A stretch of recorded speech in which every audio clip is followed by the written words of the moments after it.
1738. Chronique éducation canine avec Michel Lacasse.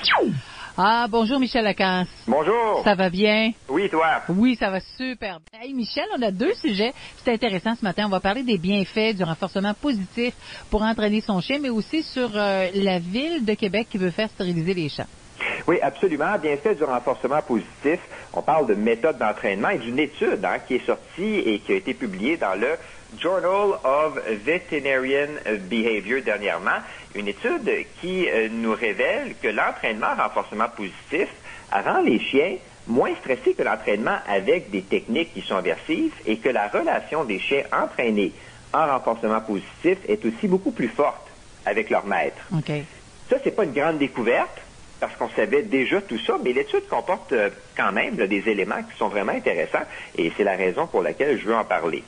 Pour les auditeurs qui se demandent si on a placé des électrodes sur la tête des chiens, ben je vais tout de suite dire que la réponse, c'est non. On s'y est pris de façon beaucoup plus simple en divisant les chiens en 2 groupes et en leur demandant la même chose, soit le commandement assis, puis de marcher au pied.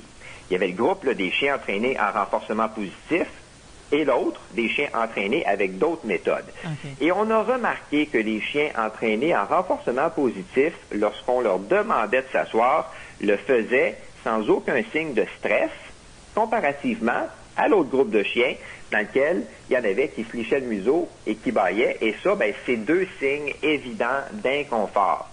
Et on a aussi remarqué, Anne, que les chiens du premier groupe, qui sont entraînés en renforcement positif, regardaient pour la plupart leur humain, ce qui était beaucoup plus rare dans l'autre groupe. Et on veut tellement qu'un chien nous regarde, on veut pas qu'il se fiche de nous. Oui. Alors ça, c'est pour le assis. Et pour la marche, les résultats sont un peu différents. On n'a pas observé de signes d'inconfort ou de stress, comme dans l'exercice précédent, mais on a toutefois constaté que les chiens entraînés en renforcement positif cherchaient beaucoup plus de contact visuel avec leur humain que les chiens de l'autre groupe.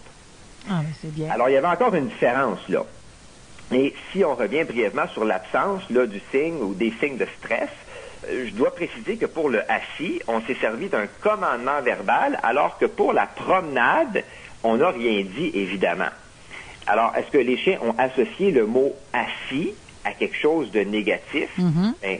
C'est possible, comme le contraire. Mais quoi qu'il en soit, c'est une autre étude qui nous confirme qu'en travaillant en renforcement positif, on met vraiment toutes les chances de notre côté.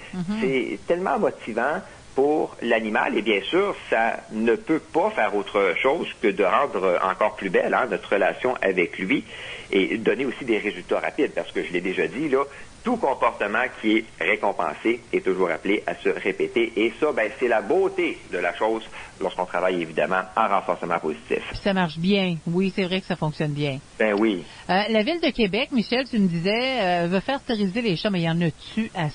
Il y en a beaucoup de chats, des chats errants, ça n'a pas d'allure. C'est terrible. Moi, j'ai vu ça dans la presse. La semaine dernière, la Ville de Québec qui pourrait se doter d'un programme de stérilisation obligatoire dès le début de l'été pour lutter justement contre la prolifération des chats errants sur son territoire. C'est le conseiller Patrick Voyer, conseiller municipal responsable du dossier des animaux, qui a dit ça. Moi, je vis pas à Québec, mais je présume qu'il doit y avoir là-bas une surpopulation, comme c'est le cas dans plusieurs grandes villes ici au Québec. Et la stérilisation obligatoire, c'est une option qui est très intéressante pour contrôler la population féline. Moi, je vais dans les refuges régulièrement, je parle avec les gens qui sont là et le problème est loin d'être réglé. Et on a encore beaucoup de travail de sensibilisation à faire. Alors, il va y avoir des développements prochainement parce que le projet de stérilisation obligatoire à Québec serait intégré à la nouvelle réglementation sur la gestion animale sur laquelle travaille la Ville depuis le mois de mai et qui devrait voir le jour fort probablement au début de l'été. Oui. Donc, je vais suivre le dossier de près. Je vais en reparler, même si ça ne touche pas les chiens, parce que je trouve ça important. Je sais que Hudson, à 45 minutes de Montréal, est probablement la ville avec le règlement le plus audacieux de toutes les villes au Québec. Hudson, c'est pas très loin de chez moi.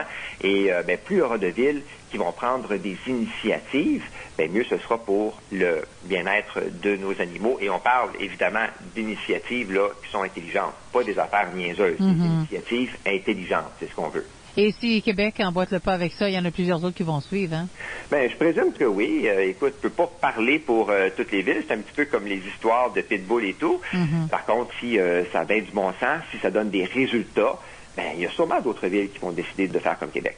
Je vous remercie beaucoup, Michel Lacasse. Ben, merci, Anne. Merci pour les informations. À la semaine prochaine. À la semaine prochaine. Bye. Bye.